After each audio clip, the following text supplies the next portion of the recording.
Oi, galera, tudo bem? Eu sou Wellington Nogueira e eu estou muito feliz por estar aqui com vocês hoje para falar um pouquinho sobre a minha nova área de atuação, que é a inteligência lúdica. O que é isso, inteligência lúdica? É, na verdade, o que muitos cientistas hoje estão chamando de o elo perdido. A gente, quando pensa em ludicidade, a gente pensa em brincar. E brincar é exatamente a maneira pela qual nós, quando crianças, vamos aprendendo a lidar com o mundo, a gente vai aprendendo o que dá certo, o que não dá, a gente cai, a gente levanta, a gente se diverte, a gente se machuca. Então tem um aprendizado incrível nesses processos todos. Só que um dia alguém fala: acabou a brincadeira, agora é sério. E aí começam as neuroses. Então, o que que a ciência está trazendo para nós agora? Um fato muito importante, que mostra que a ludicidade é o recurso que a gente precisa reacessar para que a gente possa lidar com um mundo que muda cada vez mais rápido, sem aviso prévio e sem programação anterior, de modo que a gente possa se jogar na brincadeira, se jogar no movimento, se jogar no aprendizado e ir se integrando. Então, a gente precisa muito dessa capacidade lúdica para desenvolver a nossa inteligência lúdica, que ficou um pouco limitada, né? Porque a gente se tornou adulto, a gente deixou de usar essa ludicidade, e agora a gente está vendo o quanto ela é importante. Porque na ludicidade é que nem numa brincadeira. Você está brincando, você cai, você levanta, você continua brincando. Por quê? O foco é você brincar. Da mesma forma, num mundo que se transforma e que muda cada vez mais rápido, sem manual de instruções, justamente muita coisa vai chegar até você e você vai se jogar, você vai descobrir, você vai pesquisar, você vai farejar até você aprender, assimilar. Então, é dessa forma que muitas coisas a gente vai aprender, dessa maneira mais intuitiva e completamente orgânica, tá certo? E é sobre isso que eu vou falar, porque existe um caminho para a gente desenvolver essa nossa inteligência lúdica e resgatar a conexão com o elo perdido. E então, vamos lá, vou contar essa história. Tudo começou em 1988, quando eu morava em Nova York, trabalhava como ator, e aí passei a fazer parte do Big Apple Circus Clown Care Unit, que foi o primeiro programa profissional de palhaços em hospitais em caráter constante, né? Então esse é o grupo, essa foto aí foi tirada nos fundos do hospital da Universidade de Colômbia. O cara de chapéu marrom é o Michael Christensen, o fundador do programa, e eu estou ali atrás de chapéu azul, bem atrás dele. E essa era o Big Apple Circus Clown Care Unit. E eu me lembro que a primeira vez que eu vi um palhaço atuando no hospital com as crianças, eu pensei, cara, isso é o futuro. Porque eu fui para Nova York para estudar teatro musical. E o meu sonho depois era ir para Hollywood e começar humildemente com um Oscar de melhor coadjuvante, para depois de 2 ou 3 anos ganhar o de melhor ator, né? Mas a vida tomou outros rumos. Ela me jogou em direção ao futuro, porque uma atuação de palhaço no hospital é você ter a possibilidade de ver o futuro. Por quê? Uma pessoa na plateia.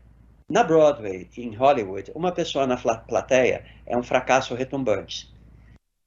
No hospital, é 100% da lotação daquele leito. Então, você começa a ampliar os seus pontos de vista de análise. Você começa a mudar o seu jeito de ver as situações. Então, ao invés de fracasso, eu estou com uma casa lotada. Quer ver um elemento de futuro? Eu estou aqui agora falando com vocês através desse computador. Eu poderia também estar falando com vocês através desse aparelhinho aqui. Você está vendo como hoje o espetáculo viaja até a sua plateia a partir de um aparelho como esse, ou de um aparelho como esse? A gente está aqui conversando, certo? Então, a gente não tinha isso em 1988, mas hoje a gente tem essa possibilidade. Então, o palhaço no hospital é o que eu chamo de um sinal fraco, que é o que a gente aprende quando estuda metodologias de futurismo, a ouvir os sinais fracos que o mundo e a vida vão trazendo para a gente, apresentando possibilidades do que está por vir. Então, quando eu vi aquela inversão de papéis, o artista profissional, a dupla de artistas, vai até a criança no hospital e você tem mais pessoas no palco do que na plateia, que é uma pessoa só, ou às vezes uma pessoa acompanhada dos seus pais, de qualquer maneira, é um espetáculo que acontece com começo, meio e fim, co-criado junto com os artistas e a plateia. Isso para mim foi uma revolução tão grande que eu descobri o meu completo prazer por estudar futuro e a importância do trabalho do palhaço no hospital como um espaço de desenvolvimento da nossa inteligência lúdica. Olha quanta coisa que está lá guardada e a gente não faz ideia, né? Então, eu vou continuar mostrando para vocês. Opa, espera aí um pouquinho que era meu telefoninho tocando. Bom, muito bem. Essa imagem aqui eu trago porque ela é exatamente o impacto do que a gente causa dentro do hospital. Você não nega o problema que leva uma criança para uma internação, mas você busca a conexão com aquilo que está saudável.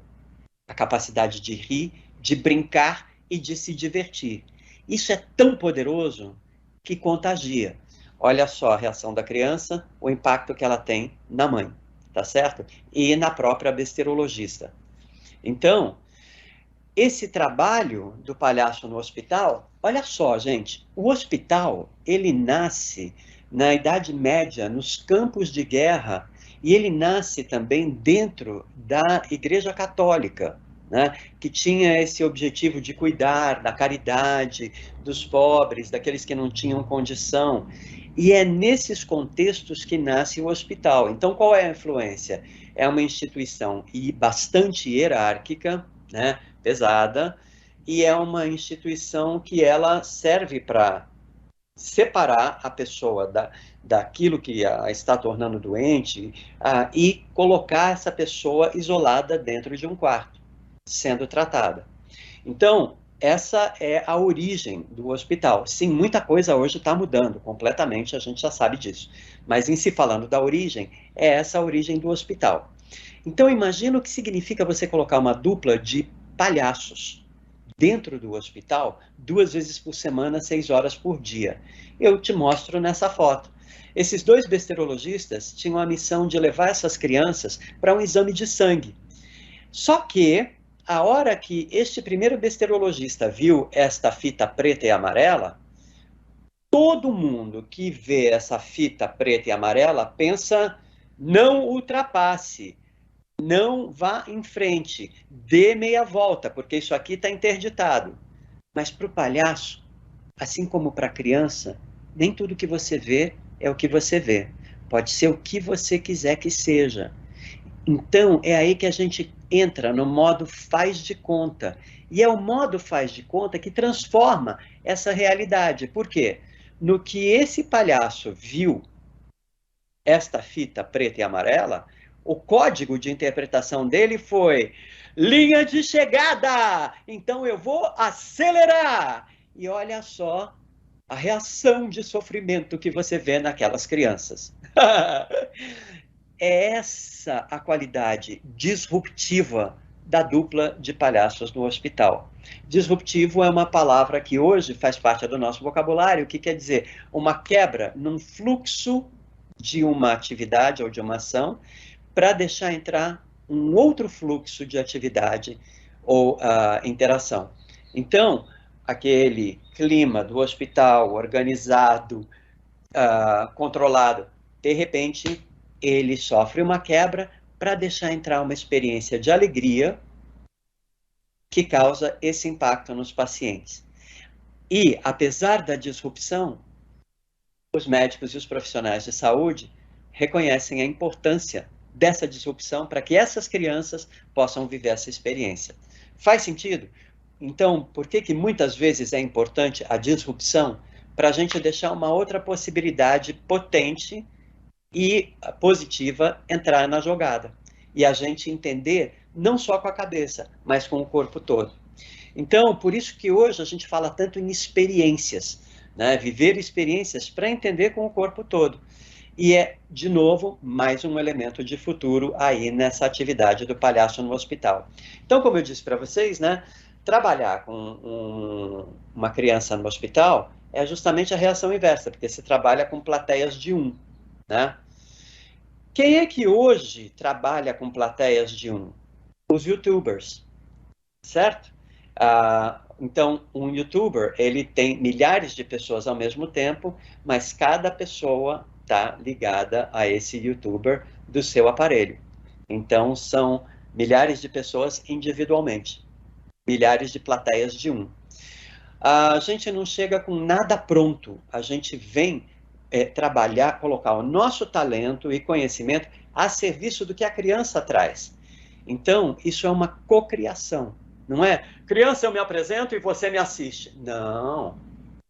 Posso entrar?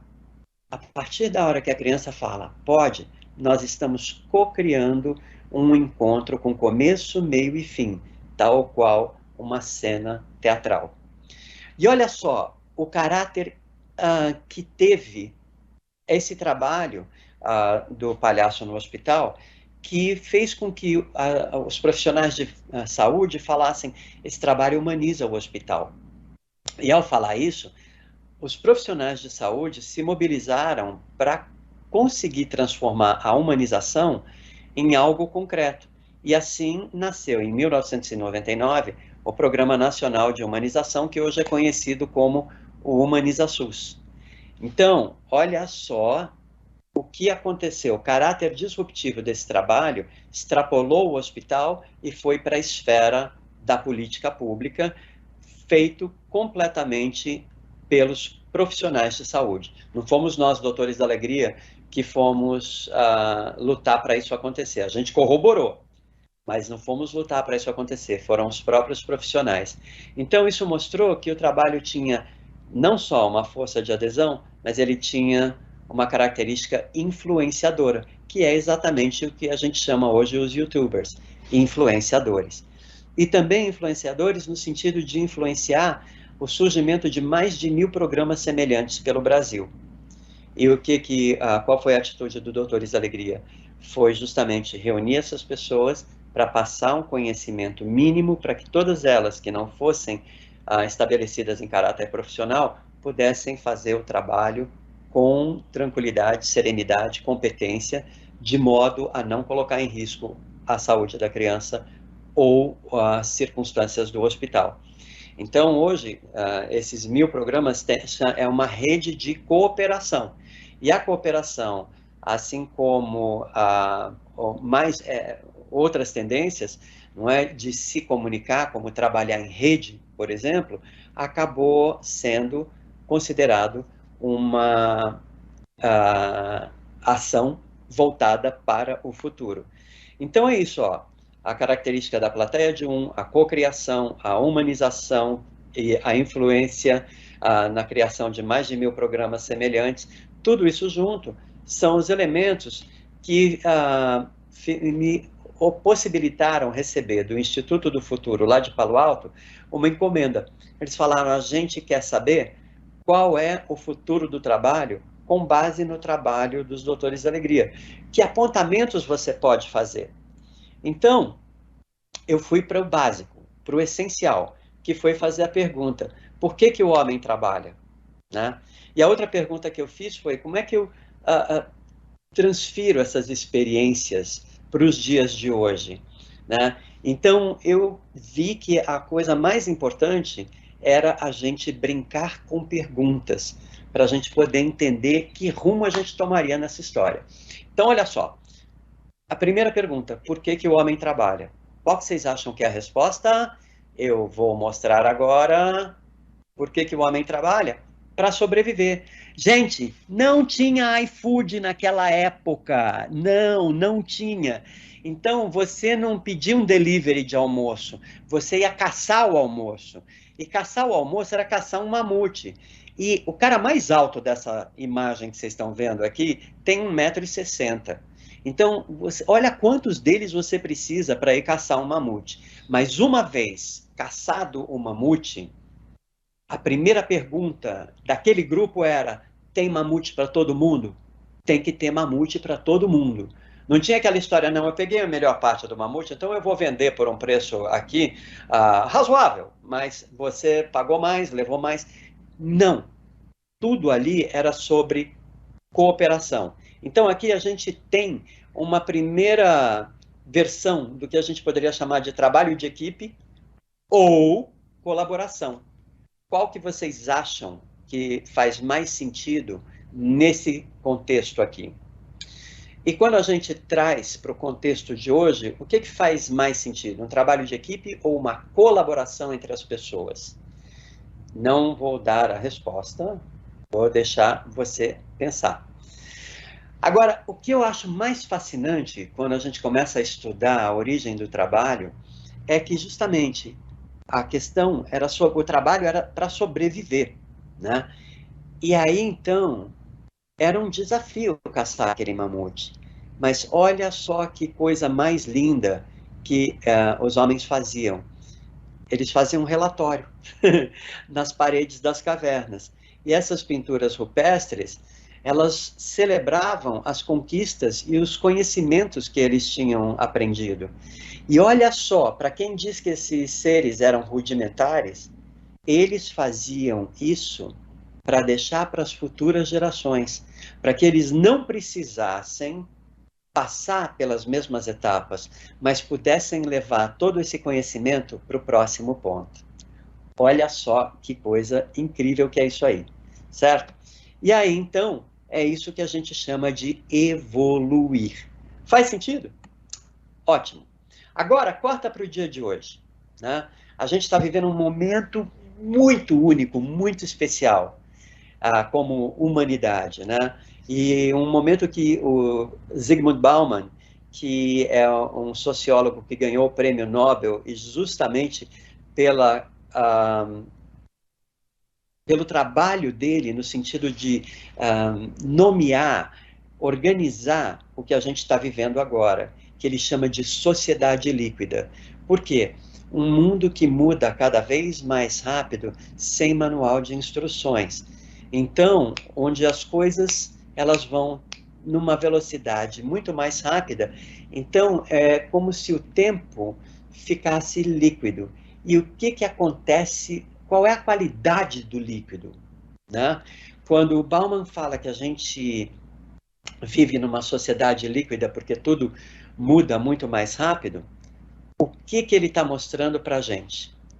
Ele está mostrando que a gente tem que aprender a fluir. E por que que o líquido flui? Porque no líquido as moléculas brincam. Lembra, eu tive uma aula de ciências na oitava série e a minha professora falava: olha, os três estados são sólido, líquido e gasoso. No sólido, as moléculas estão todas juntinhas e você precisa de um microscópio para ver se existe movimento, e quando existe movimento ele é tão pequenininho porque uma está colada na outra, quase não tem movimento, por isso que o corpo é sólido. Já no líquido, elas se espalham mais e elas têm um movimento mais amplo. E é exatamente isso que acontece no estado líquido. As moléculas brincam, e porque elas brincam, elas fluem. Então, olha só, quanto mais viscoso esse líquido, quanto mais grosso ele for, como mel, como melado, menos movimento as moléculas vão ter. Então, vai fluir mais lenta e pesadamente. Quanto mais fluido, como a água, por exemplo, a gente tiver o líquido, mais as moléculas têm capacidade de brincar. E agora eu pergunto para vocês: o corpo humano é 75% líquido, o cérebro humano é 80% líquido. O quanto a gente acessa esta capacidade de fluência, essa capacidade de fluir? Aham! E qual é a melhor maneira de um adulto acessar essa capacidade de fluir? É através da sua inteligência lúdica. E quando a gente retoma a ludicidade na fase adulta da vida, com tudo que a gente aprendeu, é aí que a gente começa a desenvolver a nossa capacidade de criatividade, para ver possibilidades aonde elas parecem não existir, para fazer conexões onde a gente não esperava que elas fossem possíveis também. Então, quando a gente está no modo play, e eu uso a palavra play, porque em inglês play quer dizer representar um papel, play quer dizer brincar, play quer dizer tocar um instrumento. Todas essas atividades que são atividades consideradas lúdicas, prazerosas, e que têm fluência e movimento, certo? Então, a inteligência lúdica, não existe, preciso dizer isso para vocês, um estudo científico que mostre o que é a inteligência lúdica, literalmente, passo a passo, e como desenvolvê-la. Mas já está acontecendo, as pesquisas estão acontecendo justamente para se chegar nisso. Mas a gente pode começar, e eu vou mostrar para vocês por quê. Cientificamente, o que a gente tem? A primatologista Isabel Benque Esquerdo tem uma fala brilhante no TED de 2008, onde ela fala, eu não sei se é 2008 ou não, é 2011. Ela fala que play é a chave para a gente se adaptar a um mundo em constante mudança. A Isabel Benque Esquerdo, ela trabalha pesquisando os macacos bonobos, que são os nossos primos mais próximos na escala da evolução. E os bonobos estão vivos até hoje numa pequena ilha no Congo, de dificílimo acesso. E quais são as características desses macacos bonobos? Primeiro, a liderança tribal é predominantemente feminina. Dois, eles são extremamente lúdicos no jeito de viver a vida e no jeito de aprender. Então, play, ludicidade, é uma parte importante da vida deles. Tanto que, em termos de hábitos, eles são completamente fluidos e adaptáveis. Por quê? Eles são 100% bissexuais. Então, essa é mais uma característica de fluidez que a gente vê. Então, essas características são todas consideradas como formas de ludicidade, porque colocam o cérebro da gente num outro tipo de atividade, de descoberta, de investigação, e não de uma maneira científica, mas de uma maneira natural, orgânica. E é aí que a gente tem insights, é aí que a gente tem estalos de criatividade. Então, eu convido vocês que estão assistindo agora para pensar do que você mais gostava de brincar aos 6 ou 7 anos de idade.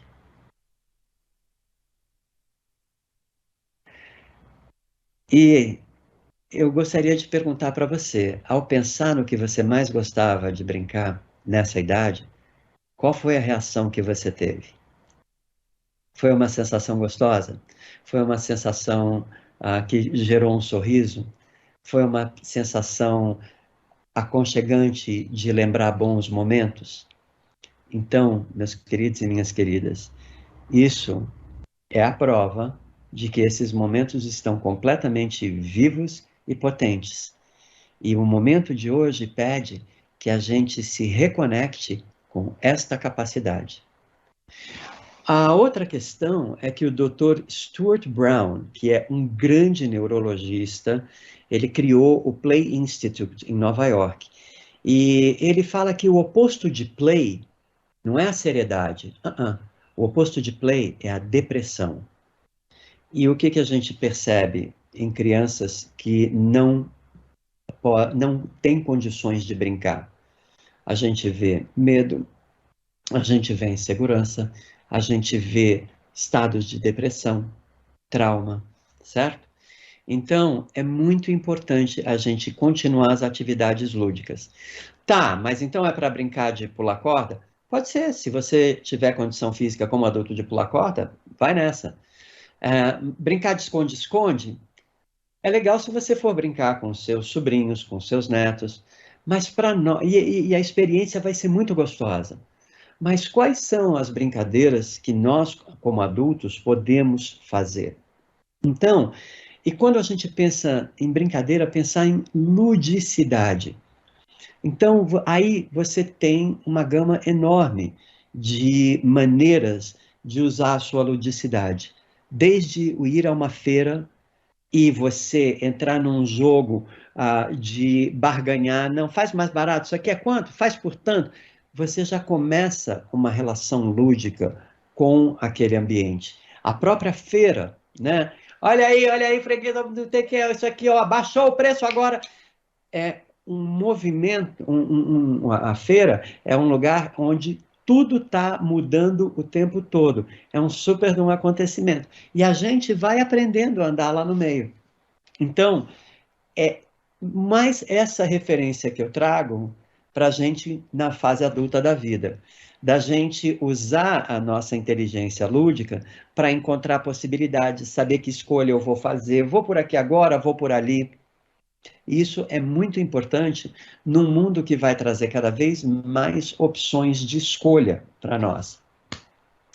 E, por último, na Inglaterra, existe a NESTA, que é o National Endowment for the Sciences, Technologies and the Arts, que é o Fundo Nacional de Arte, Ciência e Tecnologia.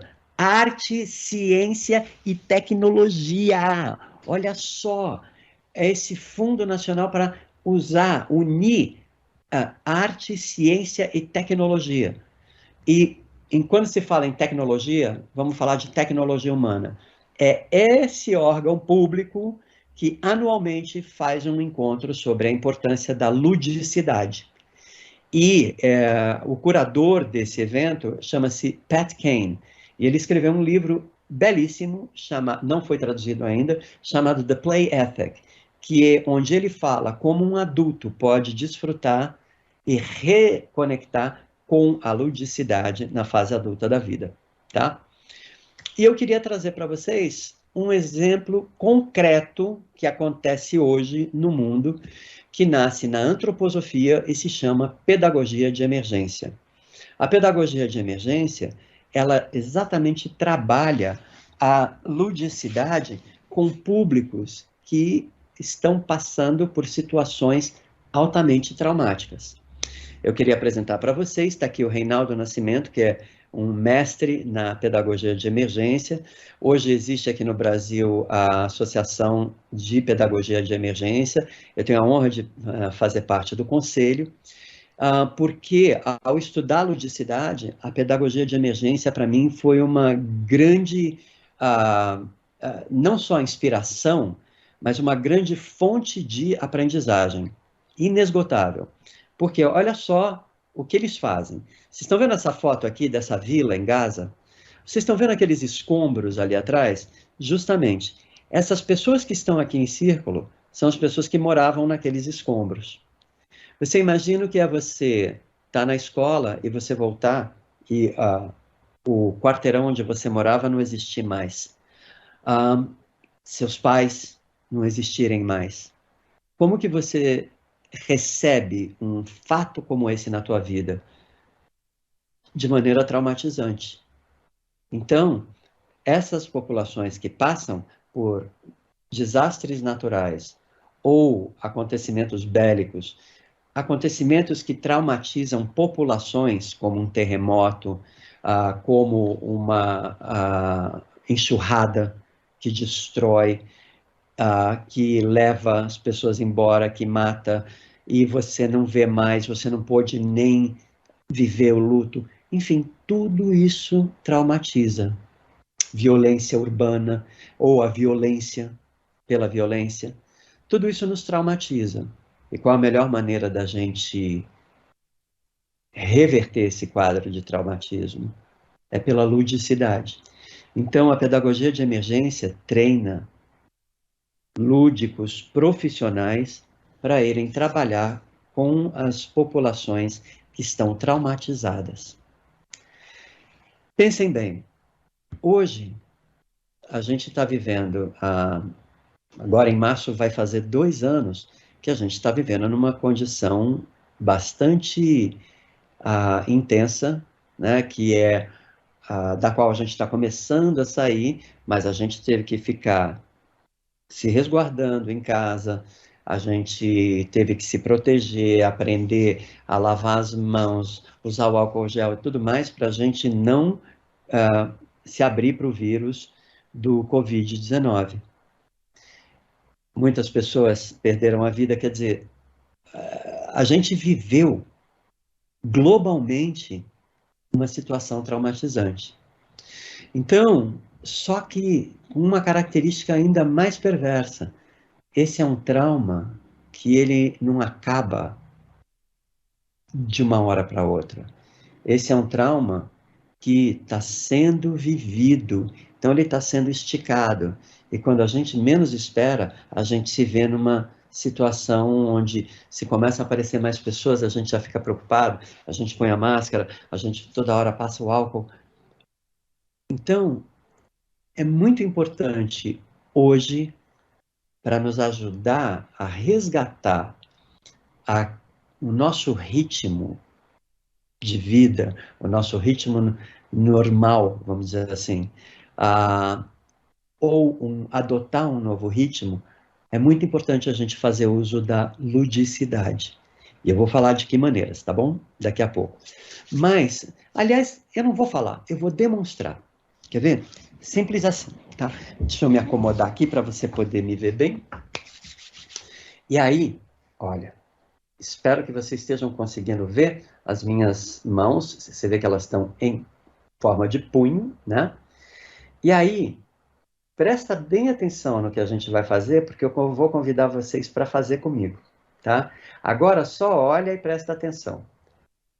Você vai fazer punhos, e aí você vai, na mão direita, colocar o dedão para cima, e ao mesmo tempo que o dedão foi para cima, na mão direita, na mão esquerda, o mindinho vai sair para fora. E aí você vai fazer o oposto. Subir o dedão direito, o esquerdo, e o mindinho direito sai para fora. Então você vai fazer esse movimento aqui, tá? Opa, esse aqui. Ó, isso aqui. Podem fazer. Muito bom. À medida que você faz, que você tenta fazer, qual é a reação que acontece? O que você está vivenciando agora?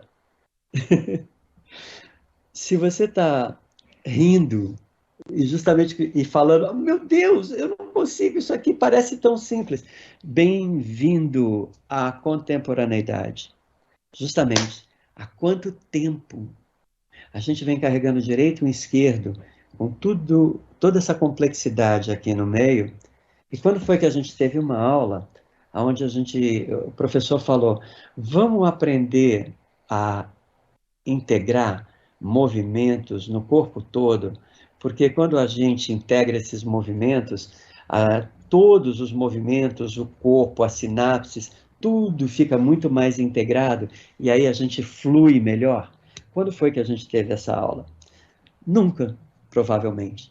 Mas quando a gente está fazendo essa simples brincadeira aqui, a gente está ensinando ao cérebro novos caminhos. A gente está ajudando o cérebro a fazer novas conexões neurais. E aí, se você acrescentar ainda esse movimento, você tem o princípio de uma sessão, por exemplo, de pedagogia de emergência. Certo? Então, meus queridos e minhas queridas, só aqui eu já dei bastante brincadeira para você tentar integrar o seu corpo inteiro, né? Com o movimento e ainda se divertir fazendo isso. E olha, muito importante. E o que eu vou falar agora é exatamente o modelo mental que a gente precisa começar a desenvolver nesse momento da humanidade. Qual foi sua reação quando você começou a fazer essa brincadeirinha aqui? Se foi rir da sua incapacidade de fazer, meus parabéns. Porque aqui a gente, nessa atitude, ai meu Deus, eu não consigo, meu Deus, é muito confuso. Se você reagiu dessa forma, Ou então, muita gente fala, eu sou desconjuntado. Não, você não é desconjuntado. Você não é descoordenado. Você simplesmente nunca foi convidado a fazer esse movimento. É muito importante esse olhar. A gente nunca viveu uma pandemia globalmente como a gente está vivendo agora. Então, é a primeira vez. Então, a gente é que nem a criança que está aprendendo a andar. Nenhum de nós saiu andando do ventre materno. Para aprender a andar, a gente engatinhou, a gente caiu, a gente tropeçou, a gente às vezes chorou, sentiu, machucou, mas a gente levantou e continuou andando, e continuou tentando. Esse é o modelo mental que a gente tem que cultivar para esse momento. Então, não gasta cérebro se dando julgamentos, porque isso só cobre a gente de impossibilidades. Eu sou desconjuntado, eu não consigo fazer, eu não sei fazer isso. Não, faz como quando você era criança, se joga. Imagina naquela corda que você vai pular, você fica esperando e você vai e se joga e começa a pular. Esse que é o princípio do desenvolvimento da inteligência lúdica na fase adulta da vida, porque você está usando todo aquele conhecimento, toda aquela mente curiosa de criança, agora com toda a sua experiência de adulto, integrando tudo. Por isso que é o elo perdido. E o futuro vai nos pedir cada vez mais essa agilidade, essa fluência, a capacidade de fazer rápidas conexões e se jogar nas experiências. E dessa forma, aprender mais rápido, pela prática. Faz sentido? Então, é hora de mais uma brincadeira. Essa aqui é bem fácil, tá bom? Com a mão esquerda, você vai fazer aquele símbolo que era muito famoso no final dos anos 60, no começo dos 70, que era paz e amor, cara. E você tem um outro que os americanos usam para expressar ok. Então, enquanto uma mão faz paz e amor, a outra faz ok. E aí você troca, tá certo? É isso aqui que você vai fazer, tá? Você vai alternar ok e paz e amor. Opa, certo? É isso aqui. Ótimo. Esse é um ótimo exercício para fazer. E o que eu sugiro para você continuar a brincadeira é chegar numa roda de amigos, uma vez que você já tiver dominado esses movimentos, e você convidar eles para fazerem também. E aí você vai ver o que vai acontecer, qual vai ser a reação.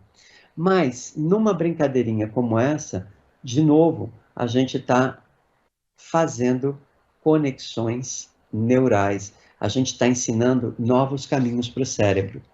Qual a importância disso no momento em que a gente tem passado por tantos princípios de ansiedade que podem levar à depressão?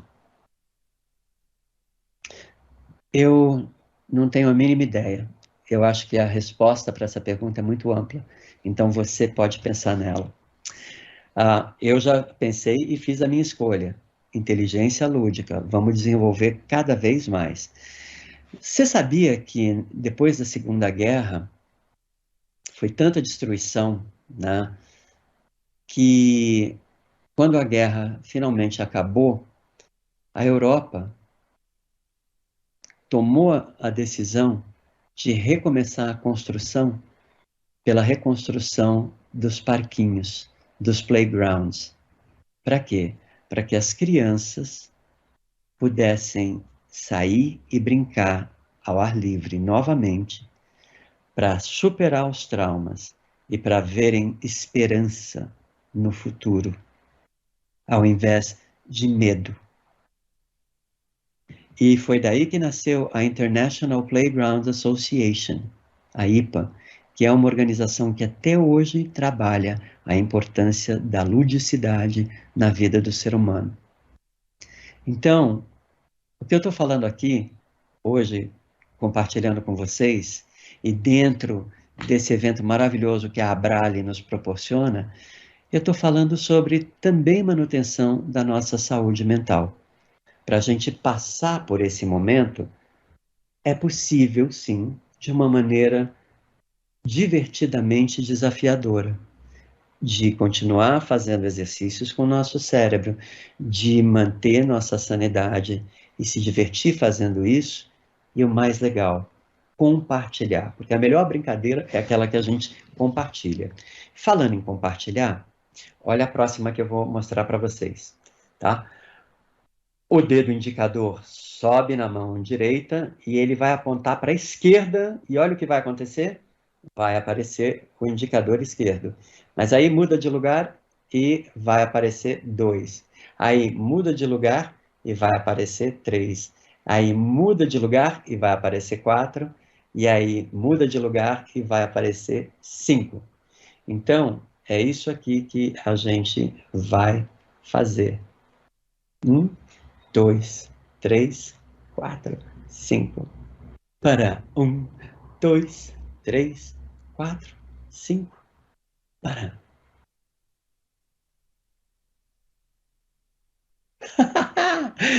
Ótimo, se joga. Isso mesmo. Quero ver vocês fazendo agora aqui.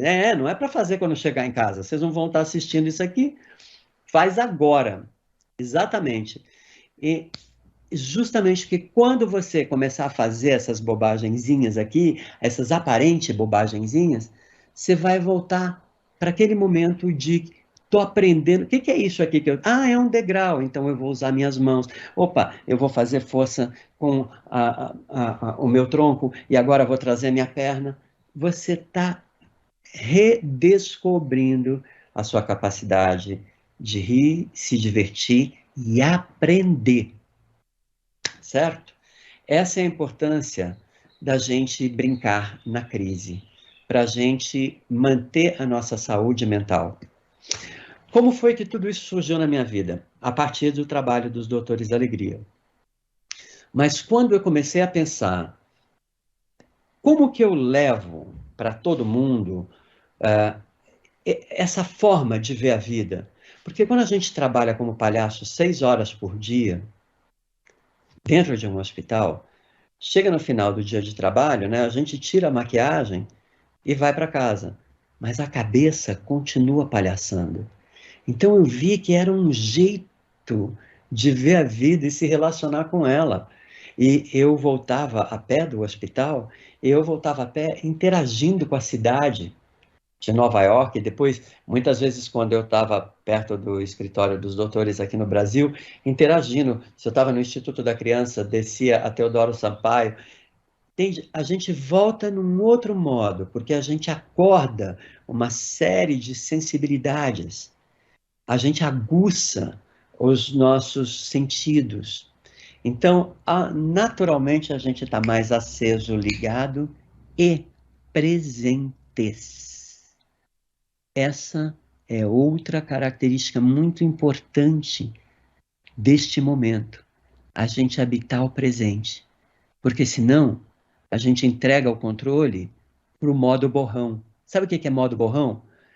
É você não estar em lugar nenhum, porque você está aqui agora, mas você está pensando em bater a meta que está lá no futuro, que ainda não aconteceu. E correndo atrás do prejuízo aqui no passado, que já foi, você não vai mudar. Então, se você tirar uma foto do ser humano contemporâneo, esbaforido, vai sair um borrão. Por isso, esse é o modo borrão. Entendeu? E, na verdade, o que que a gente precisa? Foco. Qual a melhor maneira da gente focar? Respirando conscientemente. Então, olha só como a vida e a natureza, como tudo é perfeito. E olha a grande brincadeira da natureza com a gente. A sua respiração. Você pode usá-la conscientemente, e quando você usa conscientemente, você acompanha mentalmente o que a respiração faz no seu corpo.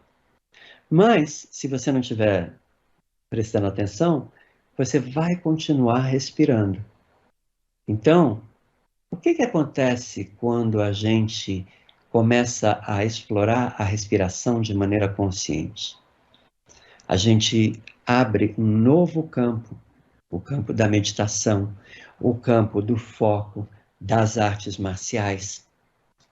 Por exemplo, os grandes mestres yogis, eles são categóricos em dizer que nenhum homem devia aprender a fazer nada sem antes aprender a dominar o potencial da respiração consciente. Olha só que coisa mais incrível! E vocês estão vendo como tudo isso é simples, diferente de fácil. Fácil é falar, não consigo, não sei fazer isso. Isso é fácil, se desobrigar. Simples. Vamos para o playground. Raspa o joelho, se machuca, mas levanta e continua brincando. Porque o que é mais importante? Por que a mãe da gente muitas vezes ia gritar: vem jantar, vem tomar banho? Porque se deixasse a gente ficava brincando a noite inteira, até cair, dormindo de cansaço. Entende? E aí a gente aprende sobre limites, aí a gente aprende também que as coisas, elas têm um momento de começar, tem um momento de acabar, a gente vai aprendendo um monte de coisa pela ludicidade. Então, quando a gente começa a se dar conta, ela teve presente, está presente na nossa vida. Mas a gente deixou tudo isso para as crianças e para os adolescentes. E para nós começam a ser os jogos mais estruturados. Os jogos onde você ganha, onde você perde, onde você empata. Então, quando a gente fala em jogos, eu quero apresentar para vocês James P. Cars. Ele era um professor de teologia na NYU, que em 1987 lançou o livro Jogos Finitos e Infinitos, que foi considerado pela crítica autoajuda de pouca qualidade.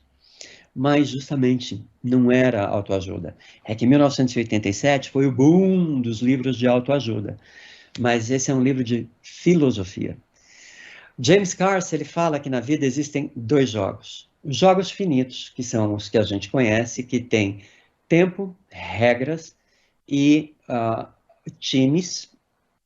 E ao final, você ganha, perde ou empata. Então, isso é um jogo finito. E um jogo finito forma jogadores finitos, que entram em campo para ganhar, mas podem também empatar ou perder. Já ele fala que o jogo infinito, ele acontece para que o jogo possa continuar acontecendo. Então, quanto mais gente entrar, mais as regras vão mudar e mais esse jogo vai ser levado para o seu próximo ponto, para o seu próximo passo. E olhar a vida como um jogo infinito é o que vai nos ajudar a criar jogadores infinitos. Ou seja, que o tempo todo, em todas as relações e interações com a vida, a gente está vendo jogos onde a gente não está ligado se é sobre ganhar, perder ou empatar, mas é sobre manter o jogo acontecendo. Você pode também dar o nome para isso de vida. Então, eu quero agradecer a todos vocês, tá certo? Porque esse era o meu objetivo hoje, de compartilhar, ensinar para vocês esse princípio de brincadeiras. E aqui está a frase do James Carse. Esse aqui é o Pat Kane, né, que escreveu The Play Ethic, e ele fala que play será para o século XXI o que o trabalho foi para a era industrial. A nossa maneira dominante de aprender, fazer e criar valor. A própria tecnologia hoje, ela tem um elemento forte de ludicidade e vai ficar cada vez mais quando a gente fala de realidade virtual, quando a gente está falando de escolhas e combinações. Exatamente a ludicidade é o caminho para a gente passar, fazer essa transição para um mundo cada vez mais interativo e lúdico, de uma maneira saudável, sem carregar saudade do que foi, ou ficar preso no que foi, desejando que aquilo continuasse, mas carregando aquilo com a gente e integrando aos nossos próximos passos. Faz sentido? Não tenho a mínima ideia, mas como eu disse, minha função não é trazer respostas, é brincar com as perguntas, certo? E olha o impacto da ludicidade na vida e no trabalho. O trabalho, como a gente conhece, né, que em inglês a gente chama de labor, ele está numa curva descendente. E o impacto do trabalho, ou melhor, o impacto da ludificação no trabalho da ludicidade, ele está numa curva ascendente. O que que vai acontecer? E aí, como é que a gente fala trabalho em inglês, né? Inglês britânico, a gente chama de labor. E repara que labor, assim como trabalho, labor é o trabalho de parto, né? Também é o trabalho forçado, é o trabalho sacrificado. Fazendo uma pesquisa sobre trabalhar, o verbo trabalhar, labor e tudo mais, eles estão sempre associados com sofrimento, com dificuldade, com abrir montanhas ao meio, né? Esforço sobre-humano. E essa, esse é o modelo mental que se cultivou através de palavras como essa: labor, trabalho, tripalho, lavoro. E a gente aqui está falando play, de ludicidade. E a ludicidade vai fazer cada vez mais parte das nossas relações com vida e trabalho. Então, meus queridos e minhas queridas, o nosso futuro é Playbor, é a integração e é uma ressignificação da nossa relação com vida e trabalho e cultivar vidas mais saudáveis. Por isso que vai ser tão importante a gente aprender a receber e dar espaço à nossa capacidade de desenvolver um olhar e uma conduta lúdica na nossa relação com a vida, com o mundo. E a melhor maneira de aprender é começando, tá certo? Então, o futuro é Playbor, e estão aqui algumas fontes de livros muito legais, como Super Better, da Jane McGonigal, a Playful Intelligence, do Dr. Richard de Benedé. Ele fala sobre... A Jane McGonigal, ela fala sobre um problema de saúde que ela teve e como ela é uma especialista em games. Então, ela transformou a recuperação dela num jogo. Richard de Benedé é um médico que trabalha com idosos e viu o impacto da ludicidade na, na nas questões de saúde mental dos pacientes idósicos, não, idosos. Ó, e aqui o Pat Kane, ele fala da ética do play, do brincar, da ludicidade na contemporaneidade. E o livro do Dr. Stuart Brown, que é o Play. E aqui tem alguns apps que são muito legais para a gente desenvolver a nossa ludicidade, que é o Sudoku, o Tangram, o Real Kakuro e o Lumosity, tá certo? Assim você pode começar a ir fazendo a virada de chave aí no teu cérebro. E por último, eu queria dizer para vocês que o maior futurista do mundo mora no Havaí, em Honolulu. Ele é o professor titular do Centro de Pesquisas da Universidade de Honolulu, e ele trabalha exatamente futurismo, e ele fala que qualquer previsão útil sobre o futuro, ela tem que, em primeiro lugar, soar absolutamente ridícula. Brincar para fluir e chamar isso de trabalho é ridículo o suficiente? Ótimo, então você está no caminho certo. Relaxa e brinca para fluir. Keep calm and play to flow, tá certo? E se você tiver alguma dúvida, me acessa e a gente conversa.